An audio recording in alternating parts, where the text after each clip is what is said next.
पंजाब के मुख्यमंत्री श्रीमान प्रकाश सिंह जी बादल,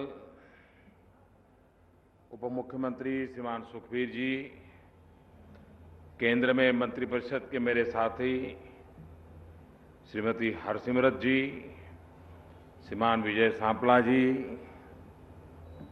पंजाब सरकार के मंत्री श्रीमान मदन मोहन जी, सांसद में मेरे साथी प्रेम सिंह चंदूमाजरा जी, सांसद श्रीमान ढींडसा जी, सिख गुरुद्वारा प्रबंध समिति के अध्यक्ष श्रीमान के.एस. बंडूगर जी और विशाल संख्या में पधारे हुए सभी प्यारे भाइयों और बहनों, गुरु गोविंद सिंह जी महाराज की कर्मभूमि ਅਤੇ खालसे दी जन्मभूमि से आनंदपुर साहिब विखे हो रहे इस कार्यक्रम बीच आईयां सारिया साध संगतां नूं फतेह अर्ज करदा हां। वाहेगुरु जी का खालसा, वाहेगुरु जी की फतेह। 10वें पातशाह श्री गुरु गोविंद सिंह जी महाराज के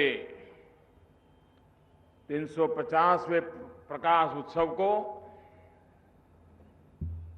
पूरा देश मना रहा है। भारत सरकार ने भी गुरु गोविंद सिंह जी का महाराज का संदेश हमारी नई पीढ़ी को पहुंचे,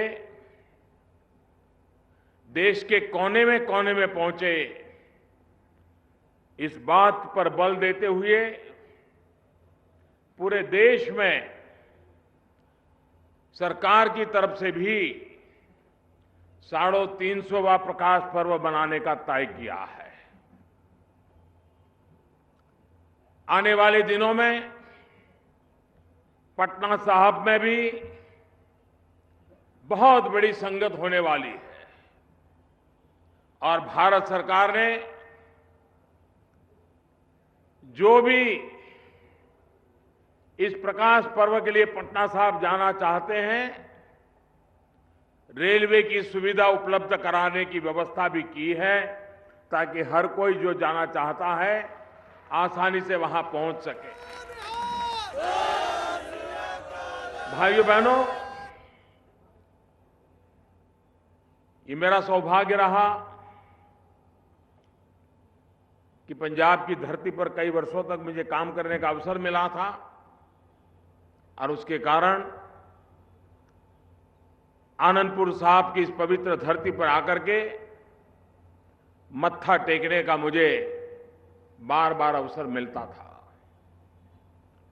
मेरा ये भी सौभाग्य है कि जब अटल बिहारी वाजपेयी जी यहां आए थे, उस समय मुझे भी उनके साथ संगत में शरीक होने का सौभाग्य मिला था। प्रधानमंत्री बनने के बाद आज पहली बार और एक पवित्र प्रकाश पर्व के समय इस पवित्र धरती को नमन करने का मुझे सौभाग्य मिला है। ये वो धरती है जहां 28 साल तक गुरु गोविंद सिंह जी ने त्याग, बलिदान, तपस्या, वीरता, पूरे समाज को खड़ा करने का एक भगीरथ प्रयास किया था। मेरा इस धरती से नाता, मैं हमेशा कहता हूं, मेरा यहां खून का रिश्ता है।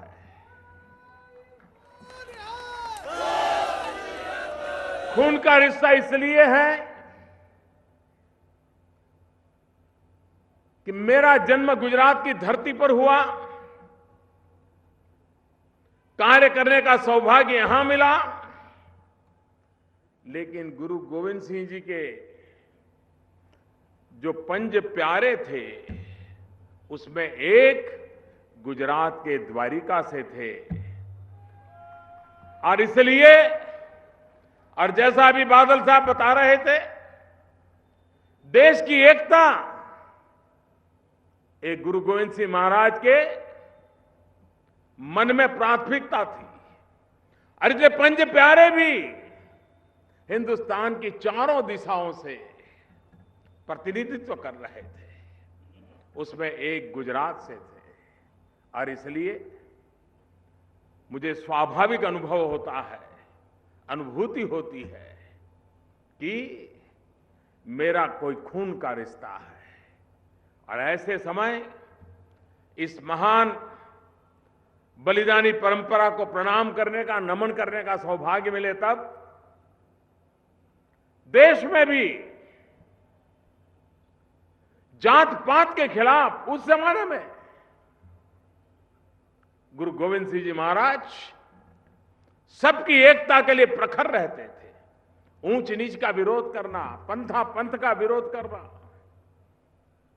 सबको एक साथ चलने का, मानस को मानस के रूप में मानने का, ये महान परंपरा उन्होंने जी करके दिखाई थी। उस कालखंड को देखें,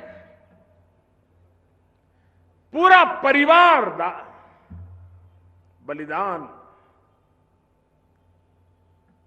ऐसा वंशदानी शायद इतिहास के झरोखे में कहीं नजर आ सकता है, जो गुरु गोविंद सिंह महाराज ने अपने जीवन से करके दिखाया था। और उस कालखंड को देखें, एक तरफ भयंकर क्रूरता थी, जुल्म थे, अत्याचार थे। गुरु गोविंद सिंह महाराज का मार्ग एक तरफ क्रूरता तो दूसरी तरफ वीरता का था। उन्होंने वीरता का मार्ग लिया, जन सामान्य में वीरता पैदा करने का प्रयास किया। क्रूरता का मुकाबला क्रूरता से नहीं, क्रूरता का मुकाबला वीरता से करने का संदेश गुरु गोविंद सिंह महाराज ने दिया। आज जब देश की एकता, अखंडता, शांति, एकता, सद्भाव, इस मंत्र को हमें जीना भी है और नई पीढ़ी को जीने के लिए प्रेरित भी करना है। बिखराव करने वाले लोगों की संख्या कम नहीं होती, लेकिन एकता करने वालों का ताकत भी अनेक गुना होता है। ये महान परंपरा हमें एकता का मार्ग दिखाती है, सद्भावना का मार्ग दिखाती है, सेवा का रास्ता बताती है।